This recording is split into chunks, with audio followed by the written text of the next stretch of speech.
Office থেকে বাসায় ফিরলাম।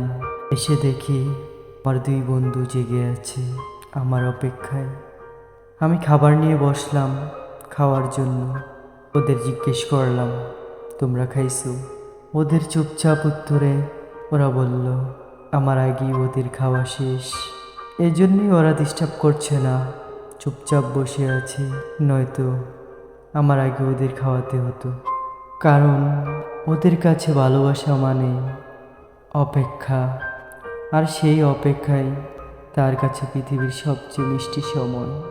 কারণ আমার পাশে এসে বসার জন্য কাটানো একটু মুহূর্ত, তার ছোট্ট হৃদয়ে সবচেয়ে মিষ্টি অনুভূতি আমার কোলে এসে বসে আছে। ওদের ভালোবাসা খুবই সুন্দর।